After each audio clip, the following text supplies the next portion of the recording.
Empezamos con una intro de qué es Education USA. Ready? All right. A United States education is your gateway to a great American campus experience, to pursue your passions, to navigate cultural differences, to gain real-world experiences, to learn skills for a changing job market, to thrive in your career, to give back to your community and to the world, to be the kind of person that you wouldn't have dreamed to be otherwise. Come study in the United States. All right. So, Education USA es una red del Departamento de Estado de Estados Unidos con más de 430 centros de asesoría en más de 175 países y territorios. Promovemos la educación superior estadounidense a los estudiantes internacionales ofreciendo información precisa, completa y actualizada de las oportunidades de estudiar en instituciones acreditadas de educación superior en Estados Unidos. En México existen 15 centros, siendo Hermosillo y IMARC el número 2, uno de ellos donde está mi host institution. All right. Y los servicios que Education USA tiene para ustedes son desde buscar los programas, las escuelas que están más adecuadas para sus necesidades, buscar becas y financial aid, ayudarlos con sus exámenes estandarizados y una vez que son aceptados en el programa que eligieron, es apoyar en su student visa y una vez que ya van a irse a su escuela, pues apoyarlos en la orientación para estudiar allá. ¿Ok? Y pues pueden iniciar su proceso con nosotros. Ese es mi nombre y mi correo. Si gustan, pueden tomar screenshot. Y el día de hoy, como parte de los servicios de Education USA, tenemos la oportunidad de tener la presencia de Hope Noriega de the University of Arizona con el tema Explorando Oportunidades Educativas, Descubre los programas y beneficios de University of Arizona. Ready? Yes, excellent. Entonces, I'll stop sharing. And now go. Thank you, Hope. Compartir, ¿verdad? Sí. Yes, you can share. Mhm. And sorry, I forgot to ask, do we want the presentation in English or in Spanish? Anyone? Anyone? Okay. Okay, no problem. Well, I am going to do it in English then. So that, because I definitely express myself better in English, if that's okay. Let me see, did someone, okay, cool. Yes. And I hope if anyone at any point has a question, and you need to ask it in Spanish, go ahead, okay? I am comfortable, but I think it would be better for me at this moment to do it in English. Plus the slides are also in English, but let me just introduce myself first. My name is Hope Noriega. I am an international student enrollment counselor for the University of Arizona in Tucson, Arizona. I focus on students who are in Latin America and Canada. I do get to travel sometimes. I go to Hermosillo very frequently. I know, I guess from what Ana Lucia was saying, not everyone here is from Hermosillo, right?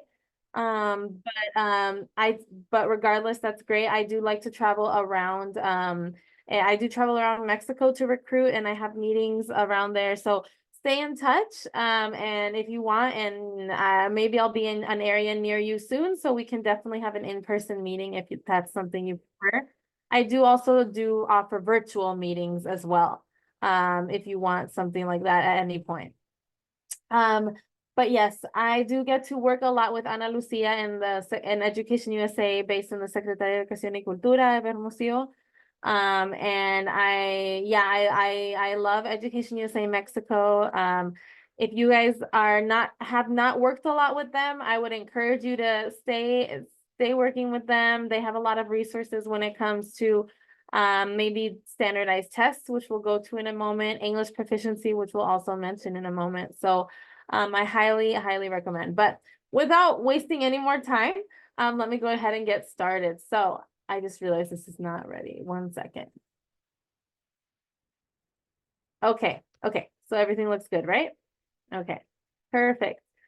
All right, well, as I mentioned, I represent the University of Arizona. So we are in the state of Arizona. I'll show a little map in a second. But just to give you an idea about our history, we were founded in 1885. We are a big campus, about 50,000 students at one moment. However, keep in mind that is not on the main campus, and that also divides our undergrad and grad students. So we have about majority undergrad at 40,000, but close to 11,000 grad students at the moment.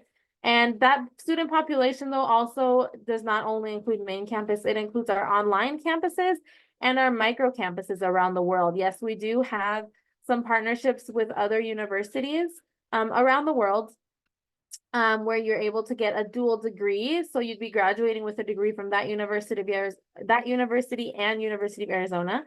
At this moment in Mexico, we only have a partnership with UVM and only in Puebla, I believe. So not all over Mexico yet, but something to keep in mind and something you can definitely reach out to me for more information. But let me see here. We have a large international student population, over 120 countries represented, and we do have a 46% diverse student body. What that means is that 46% of our students identify as non-white. So we are a very diverse city and campus. But something to note is we are a Hispanic serving institution. If you guys aren't familiar with what that means that at least 25% of our student population identify as Hispanic. So that is very cool. We have an office dedicated to Hispanic serving initiatives and a lot of resources available, whether it's just for information, additional scholarships, conferences, things like that, just for being a Hispanic serving institution. And you'll see as you explore other universities, you'll notice a lot are Hispanic serving institutions, or if that's something you're interested in, you can ask them, are you a Hispanic serving institution? And you can, if you want to use that as a factor. But yes, happy to share more. So this is Tucson. So I want to know how many students have been to Tucson. If you want to put it in the chat, like I said, usually when I'm presenting to Hermosillo, everyone's been to Tucson, but I know you guys are visiting from around Mexico. So if you guys want to put in here, if anyone has been to Tucson, or if you haven't been, I'd love to know who I'm speaking with. But let me just give a brief overview. So this is our downtown Tucson. Very fun looking nightlife, lots to do. One thing I really like to point out, I'm going to talk a little bit more about Tucson in a second, but one thing I really like to point out is, yes, this is a city. Yes, this is our fun downtown. But if you look in the back, you'll see kind of like a hill. I'm not sure if you can see my screen or my mouse, I mean. I think I can put a highlighter. I think maybe, can you see this? Right? Yeah, okay. So this is a hill called Tumamoc. So as you can see, it's not very far from the downtown Tucson. It looks like just a normal hill. However, oops, went too far. However, it's actually one of the hiking trails, one of the many hiking trails we have in Tucson. It's less than a mile to hike all the way up. Actually, don't quote me on that. I'm not exactly sure how long it is, but it's not super long, is what I'm saying. But every time I go, I always see deer. I might see some snakes. I see a lot of wildlife, always lots of different cacti, saguaro cactuses, prickly pear cactuses. All this just to say that it's so near the city, near downtown. However, there's still so much of our desert and our natural landscape preserved for you to enjoy. It's a very beautiful place to just relax, to do some exercises and enjoy nature, and you don't have to drive pretty far. That's just something I like to point out. Maybe something a little different from other cities, since it's, some cities might not have a lot of wildlife, but that's something we're very proud of. All right, I think I can. Okay, so this, if you're not familiar, this is where Tucson is on a map. Southern Arizona. And it's not too far from other big cities you might be more familiar with. So we've got Los Angeles, San Diego, Las Vegas, San Francisco. These cities around here are a very popular weekend trip. However, I will say one thing we love about Tucson is that we're not far from Mexico. We're only an hour north from Mexico, from Nogales, Mexico. And we're a very diverse city. But one thing to note is a cost of living and affordability. Living in Tucson is much more affordable than other cities around. I'm just saying that is something you want to consider if you are considering studying in the US, living in the US. One thing is tuition. You know, you might get an excellent scholarship for tuition, or you feel like the tuition might not be very high. But then you have to consider kind of like cost of living, what you'll be paying for rent, what you'll be paying for food. And that's something that we think Tucson is much more affordable than other popular study destinations in the US. We're also only 2 hours south of our capital, the state capital, where there's a lot of industries growing and a lot of students definitely do their internships in Phoenix. There's a lot of opportunities there. So just to share a little bit more about Tucson, we are a top 5 best air quality city. Obviously, it's still a city. There are still lots of cars and everything. However, just because of the large area, but not so high population, when you consider 500,000 people in a city, it's not a super, super ginormous city compared to like Mexico City, for example. We have excellent air quality, very clear skies throughout the year. And all that is why we are considered an international dark sky city. So at night, you can see the stars excellent here. And that's also why it's a great place to study astronomy, if that's something you're interested in. So this is just, this, for example, the background is the view from Tumamoc. So yeah, not only do you get to enjoy nature, but you also get a beautiful view of the city if you want to hike up there. But yeah, this is just a little bit about the city of Tucson. We are a very culture-rich city as well. So we have a lot of events all year round. Tucson Meet Yourself, where all the countries in Tucson come together to represent their cultures, food, arts, and even performances, music, dance. Tour de Tucson is a very famous bike race that goes all over Tucson, but people from all over the world come for that. And Tucson Festival of Books, as you can imagine, lots of books, lots of very famous authors coming to Tucson.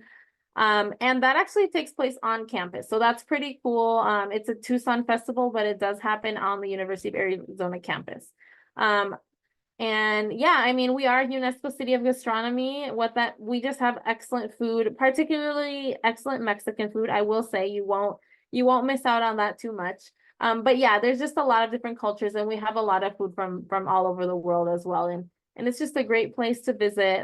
Top 50 best places to visit in the world, according to the New York Times.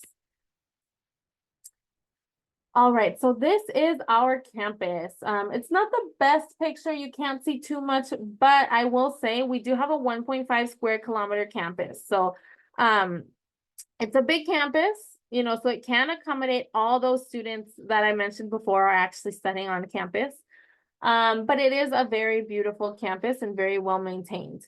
You can see it's very green. Right here in the center, we have the mall.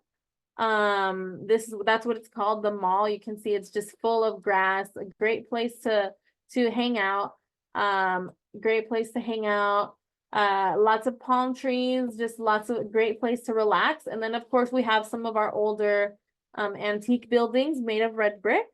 But there's a lot of new buildings that have gone up in the last few years, so lots of innovation happening as well. But it is a big campus. That is why we actually have shuttles driving around campus all day during the school year. If you wanted to use a shuttle to get to your next class, because you might have to walk a long way, and that's why we have shuttles, because it is a big campus. But it's also very bike friendly, walking friendly, and we do have a lot of shops nearby and around as well. So it's a very central city, campus, actually. It was one of the first things in the city of Tucson. and the city really grew around it. So it's very central. You're not far from downtown. You're not far from really, you know, great grocery stores. There's a lot nearby for you. And Ana Lucia, if you don't mind, I don't have a clock nearby. Oh, never mind. I found one. I do. Okay, I'm looking at the time. Sorry, I had to move the little the video, and then I found it. All right. All right. So talking about academics at the University of Arizona, we have over 300 undergraduate programs, and over 200 graduate programs. So I forgot to mention that this presentation, I will discuss a lot of the grad and undergrad things separately, just so you guys get an idea. But regardless, altogether, we have over 300 programs for you to choose from, something for everyone. We have from agriculture, technology, architecture, education, engineering. We have about 16 different types of engineering at the undergrad level. So something for everyone. Our business college, for example, is a top 20 public business school. And we just have very excellent programs, even veterinary sciences, pharmacy, optical sciences, which I believe I remember hearing, I think there's only 4 universities in the US with optical sciences at the undergrad level. Optical sciences is a very specific type of physics. So there's a lot of STEM, a lot of science, but yeah, very highly ranked. And we're very proud of that. So there's a lot of excellent facilities for that as well. If you want to see if we have your program of interest, it's not very hard to find. You can go search on our website, arizona.edu, and then you'll be able to navigate either to the undergrad catalog or the graduate catalog, and just search for the program. And this is you can kind of see the how it looks like for the graduate catalog. So here's the thing. At the graduate level, every program that we have is very specific, meaning they might have different application requirements. They might have different deadlines. That's another thing. Also, some might only start in the fall, but some might also start in the fall and spring, depending on when you want. So there's a lot of specifics when it comes to grad. That's why every graduate program does have a special contact for you. So when you look in the graduate catalog, you can look at contacts and you'll find admission contacts, program coordinator. So I would recommend you definitely reach out to one of them for more information on your program of interest. At the undergrad level, however, all the admission requirements are pretty much the same across the board at the undergrad level if you want your bachelor's. So you can definitely the application requirements are the same. So when you look at the undergrad catalog, there'll just be a description of the program. If you scroll all the way down, you'll be able to find a sample plan of what classes you might be taking, and things like that. So everything is very concise and very ready for you if you want to research that about the University of Arizona. Not to go too much into our rankings, but we do have very popular programs to study here. I did mention STEM, so we are a top 20 research institution. And so a lot of funding goes into research. You can get paid to research here at both the undergrad and grad level. Management Information Systems is a very popular program here too. I think our grad program for that is majority international students. Obviously, sustainability, water resources, physical sciences, you know, we are in a desert, so a lot of that environmental conservation is popular to study here. Overall, we are a top 50 public university in the US. And like I mentioned, you know, astronomy is very popular to study here. I didn't realize this, but not a lot of universities actually have astronomy as an undergrad program.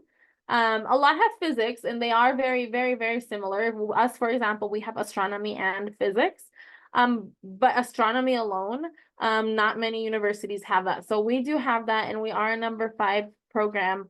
And obviously, we also have that at both the undergrad and grad level. So these are just some of the examples. But what is it like being a student here?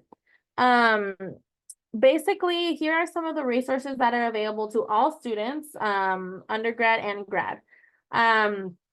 Tutoring, we have excellent tutoring services. Basically that is included in your student fees. So if you're struggling in a subject, all you have to do is get some tutoring, sign up for tutoring, and it will be free and available to you. Or if you're excelling in a subject and you might want to help your other classmates, you are able to be a tutor, and that is one of the campus jobs that we have. So not only is this resource available to you as a student, but you can also be the one tutoring, and you can get paid for that too. Obviously, we have excellent faculty, very highly ranked faculty. They always will have designated times for you to visit them in their office if you just want to learn more about them or just need help understanding something. You always have that opportunity with all of your professors. International student services, obviously, it might be a little complicated to be an international student in the US when it comes to maintaining your visa status, immigration, I-20, getting a job, staying after graduating, things like that. We do have an excellent international student services office that helps with all that. All that being said, they don't only do all that, intense technical stuff. They plan a lot of events for our students as well. So every month there's a Friday at Global is what it's called. We have an event just for international students at our office. Obviously you can invite, your non-international friends, but it's just a way for you to also get to know other international students. They plan field trips. They plan, to maybe around the city or outside of the city, Tombstone, NBA games, basketball games. They do a lot of trips and planning for our international students. Our counseling services also go hand in hand with international students. Obviously, mental health is very important. So we do have those therapeutic and therapy sessions available to students, and actually international students have their own special counselor. So we do have one dedicated just to international students, because it can be a little difficult leaving your country, living elsewhere. So we do have a special mental health coach just for international students in our office. The Student Success Center is another example of a resource available to all our students. That is Student Success Center, also known as the Student Engagement and Professional Development Center. I believe, yeah, Student Engagement and Professional Development Center. That's where you can find help finding internships, improving your resume. They'll have a lot of career fairs, job fairs, interview practice, things like that. They want you to succeed inside and outside of the classroom. So there's a lot of resources for you there. And obviously campus health, we have an excellent clinic on campus that is available to you whether you're living on campus or obviously studying on campus. Just a little bit more maybe about the fun part of being a student. If you like to go to sports games, if you like to see basketball, American football, or even, soccer, football, we do have over 21 Division I NCAA sports. Now, if you didn't know, sports in American universities are divided into divisions. The top division with the most competitive is Division I. So a lot of other famous sports teams, university sports teams we compete against. We're most notable for our basketball team. It's a very highly ranked and very frequently goes to the college finals. But yeah, I mean, that's one thing watching, but the environment at their games is infectious. Very loud, a lot of school spirit, though they're very fun. And yeah, our students love to support our our sports teams. Student rec center is also included in your fees. There's 3 rec centers, or also known as gyms, on campus that you have access to as a student. Very great facilities. And we have over 600 student clubs. So if you're interested, I highly recommend you be involved in something outside of class, whether it be a job, a club, volunteer work. But we do have over 600 clubs and organizations for students to be involved in. This could be even professional or career development clubs like Future Business Leaders of America, dance. If you like dance, there are dance clubs. There are sports clubs. If you don't want to, if you didn't make it to the basketball team, you can play in the basketball club. So lots of things for you to be involved in, even a rodeo club. So yeah, lots of things to do. And then of course there's on-campus employment. With your student visa, you are able to study on campus. Work on campus with your student visa part-time, but it's like I mentioned, guys, it's a big campus. There's a lot of students, a lot of colleges. There are opportunities for you guys to work. So that's another thing you guys can be involved in. All right. So we do have over 23 different dorms. That includes one specifically for grad students. So if you're a grad student or you're gonna study your master's and you want to live on campus, we do have one for you. Obviously, majority of grad students prefer living off campus, but know that there is that opportunity for you. And of course, we have the rest for undergrad, bachelor students scattered all across campus, and they are different rates. So some are newer than others, some might be bigger than others. You might have your own bathroom in some. So these things to keep in mind, but there are a lot of options for you guys to live on campus. I always recommend at the undergrad level, at the bachelor's level, that you live on campus at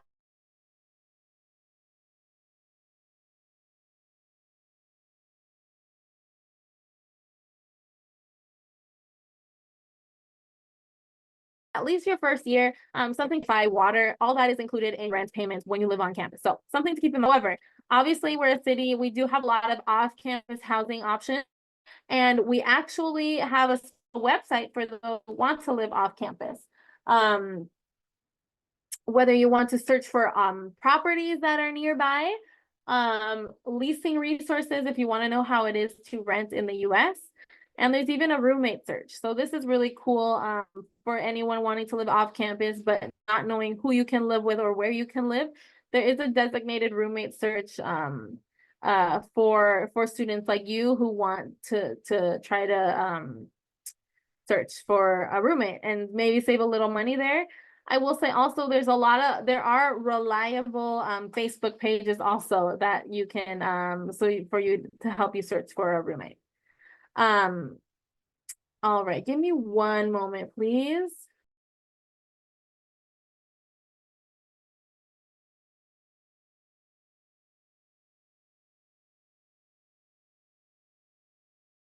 All right, so sorry about that. I was telling Ana Lucia I'm working from home, so just a few things I need to take care of, but thank you guys for your patience. So like I mentioned, our grad and undergrad application requirements are a little different.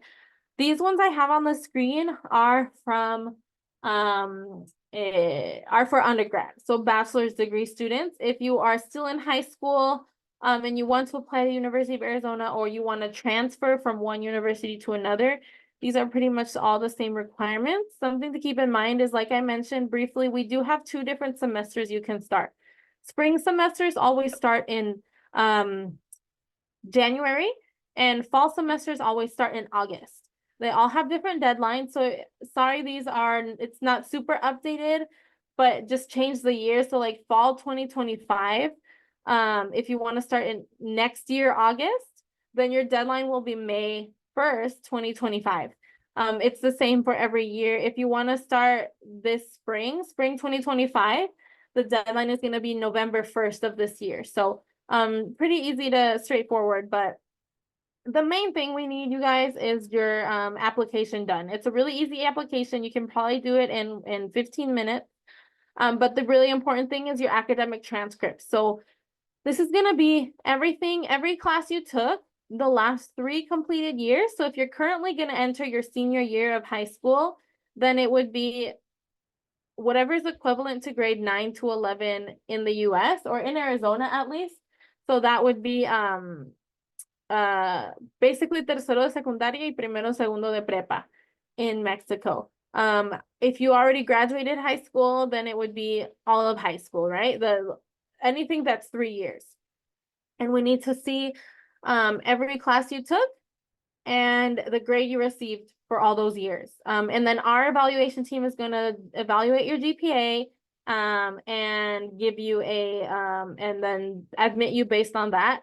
However, for full admission, remember, we also need a proof of English proficiency. So you will be studying in the US. Our university, the main medium of instruction is English. So we do want to make sure you have a good level of understanding of English. As you can see, there's a lot of different tests we accept. Most popular being TOEFL or IELTS. However, another popular one is the Duolingo English test. But if at your school it was taught completely in English, then that works as well. There's other tests we accept that aren't as popular as these, but you can find those on the website. And then we do have an $85 application fee as well. But these are just the 4 requirements in order to get admission at the undergrad level, okay? At the grad level, like I mentioned, it can get a little more complicated. Every program has their different requirements. But these are basically an idea of what the majority of programs have. Deadlines also, keep in mind when you look at your program, look at their deadline. They might have a different deadline. I think they definitely have a different deadline than May 1st. That's the main campus. I forgot to mention online option. Studying online is also a possibility, and their deadlines are also different. So those are all things you need to consider: where you want to study, how you want to study, what you want to study. All that will be specialized to you and your plan. Anyway, so look at the deadline. Academic transcripts at the grad level, obviously they're going to want to see your university transcripts, not your high school transcripts. Also, I forgot to mention, if you're transferring from another college or university, also we need to see those for the undergrad level, for the bachelor's. But here for a master's, these are the general requirements. Obviously, a bachelor's degree, and all transcripts do have to be officially translated into English, don't forget.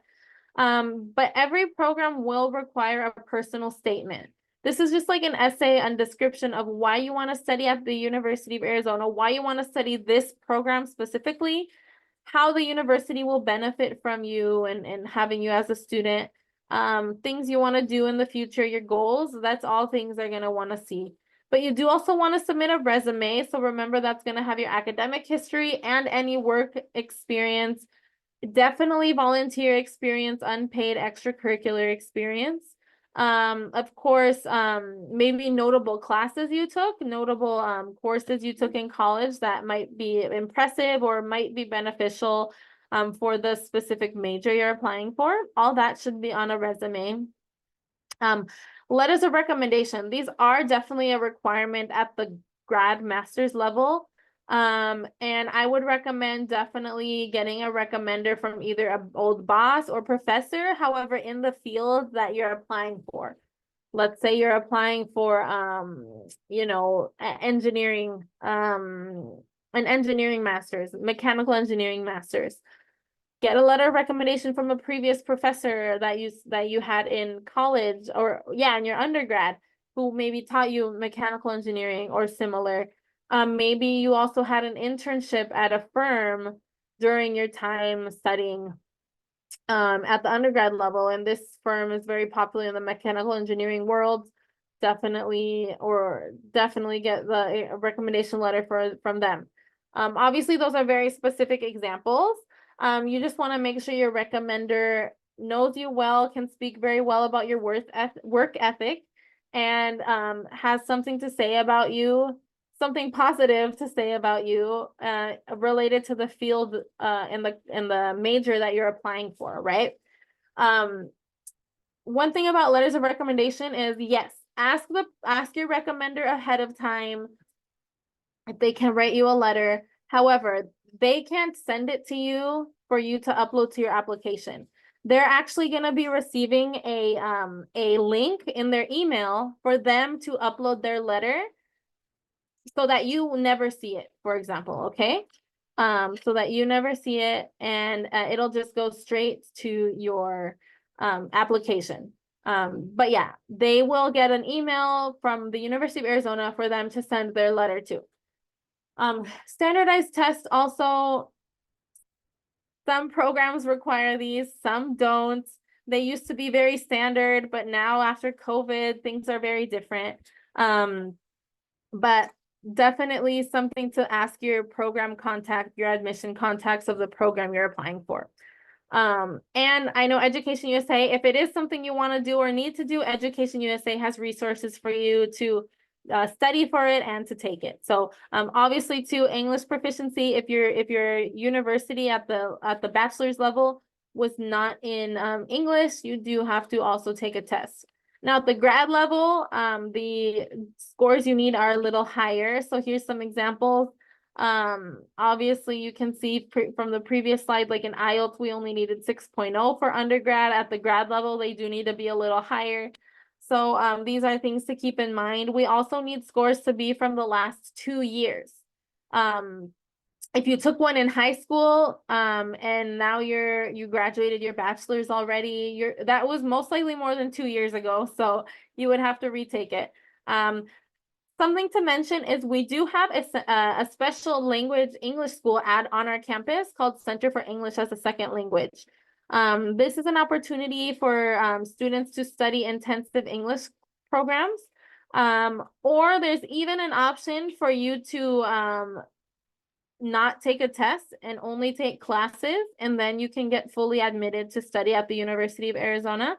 That's something I could go into another time, but long story short, it's a very popular center for English for you to practice and improve your English and improve specifically to eventually study university in English at the University of Arizona. So a lot of these opportunities available to you. I just saw a message, our home edition exam accepted. I believe the TOEFL has a home edition option that we do accept. On our website, you can look at everything more specifically. But yes, the TOEFL home edition is one that we accept. I'm not sure about other ones if they do have home editions, but the TOEFL one we do accept. If you remember, you might have noticed when I was talking about undergrad English proficiency options, you saw the Duolingo on there. For bachelor's degrees, for undergrads, we do accept the Duolingo, but not at the grad level. That's not something our grad college does accept. So the Duolingo, if you're not familiar, is one that you can take at home on your computer, but for the grad level, they do not accept that one. All right. So this is something pretty cool I love to share. The Gatos MX tuition discount. Unfortunately, right now, it's only an opportunity we have for undergrad students, not graduate students, not master's students, only students who want to study their bachelor's or licenciatura. And it's also only students who do not have any experience in university before. So basically students who are first year, not transfer students. If you want to start at the University of Arizona and you've already attended some university elsewhere, and you want to apply for the University of Arizona, just because of your previous experience, you would be considered a transfer and you would not be eligible for this. However, if you are just graduated high school, have not attended university yet, or if you're still in high school and are applying, this is something that can benefit you. The cost and amounts do change a little bit, but it's essentially almost 50% discount of your tuition. And it's only for students who graduated high school in the states of Sonora, Sinaloa, Baja California, and Chihuahua. This is just due to the relationships we have with these states, that they're near the border as well. So that's why at the moment, this is why we have this in the future. Obviously, our goal is to extend that, but at the moment, this is the only one we have. And just remember, it's also only bachelor's degree students, okay? First year. Besides that, there's always a lot of additional funding you can apply for. And what I would like to mention is that at the grad level, it is easy okay, I shouldn't say easy. But it is common to find a lot of funding at the master's and grad level. There's a lot of different funding that the University of Arizona just offers. And that at the grad level, of course, when you want to study your bachelor's or doctorate. And one of those popular ones is assistantship. So that essentially pays for your tuition and gives you a stipend if you decide to teach at the same time you study. And sorry, it's not that easy. You do have to be accepted for that. One thing is getting accepted to the master's. The other thing is getting accepted to a teaching assistantships. They are available. They might be hard to find though. That's something you would really have to reach out to the department about and your admissions contact. But this is definitely something to keep in mind. A research assistantships as well, very similar. If you do research while you're studying, it's possible that you can get your studies paid for. But again, this is all something that has to be approved beforehand. And it has to be an agreement. Associates fellowships are also popular ones. Grants are similar to scholarships. However, they might have a catch like if you help, maybe similar to helping us research something, you can get a grant. However, it probably wouldn't pay for your whole tuition, but it would pay for a lot of extra stuff as well. And at the grad level, you are also eligible to work. Okay, don't forget, with your visa type, you can work on campus. Again, let me just repeat that at the grad level, there are funding sources available. And yeah, it's a matter of searching and applying and finding, but it is easier to get funding at the grad level than at the undergrad level, I will say. However, one thing I also want to mention is if you're applying to the university, my recommendation is always to apply and get admitted first before you look into ND funding options. Because remember, if you remember what I was showing, all the requirements, it's definitely more difficult to get admitted to a master's program, to a grad program.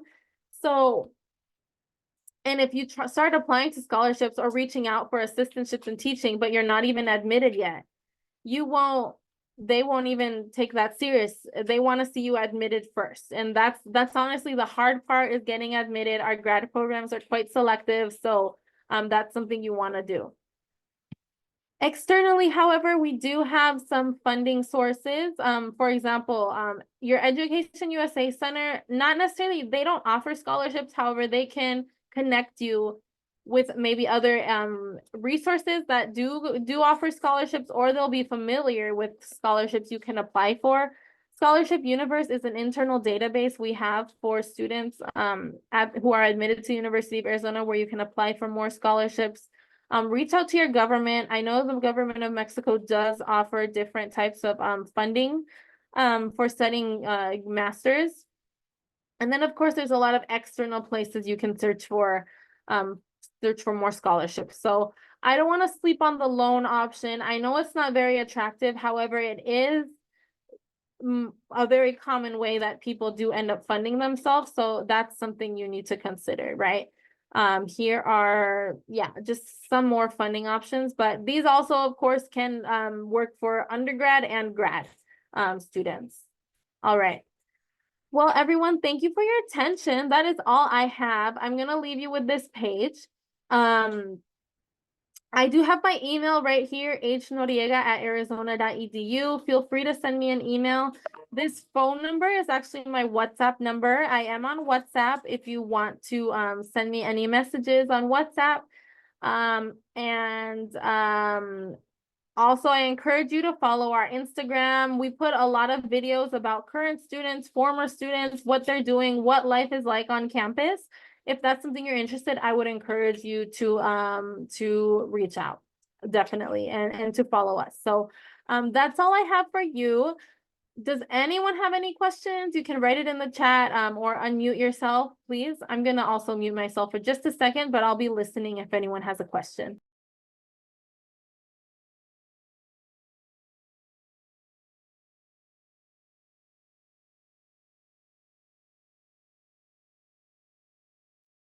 Hi, I don't know, can you hear me?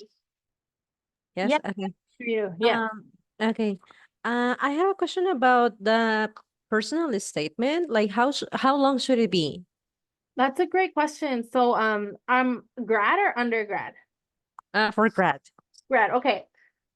So when you're applying, it does give you a word count. I'm not sure if you started your application yet, but it does say that. I think the normal is honestly 500 words is the average when I'm asking for a personal statement, 500 words.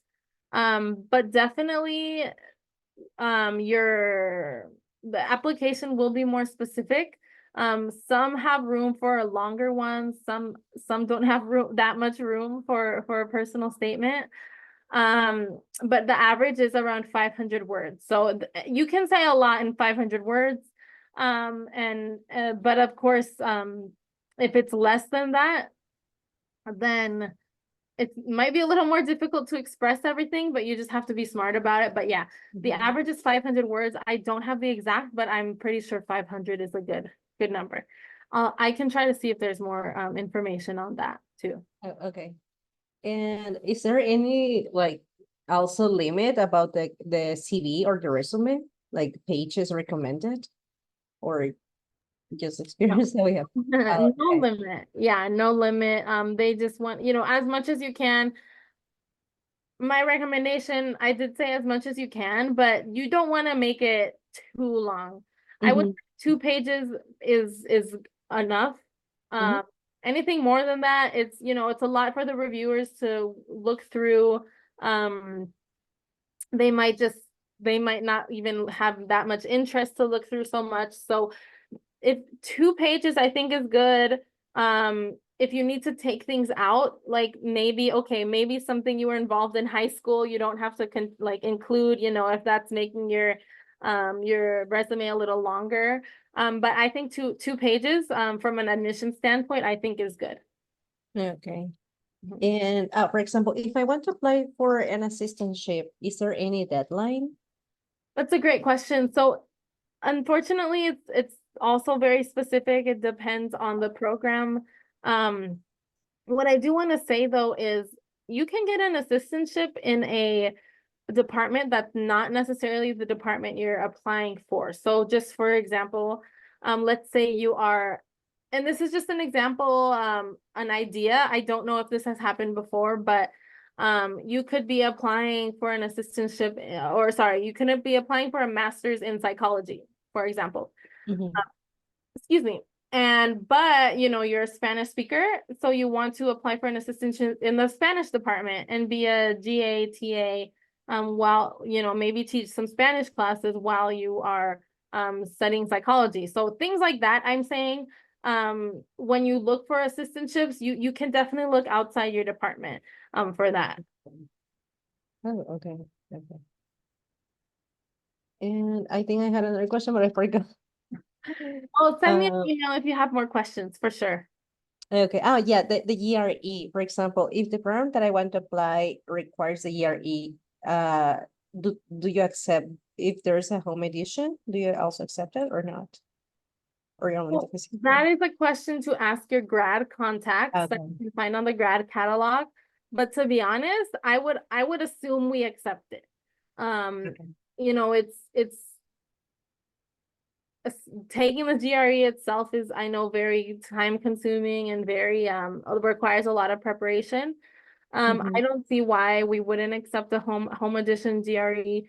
But yeah, I would definitely confirm with the contact that's in Okay. your program. Yeah, Mhm. Okay, I will look it up then. Thank you. no problem. Any other questions?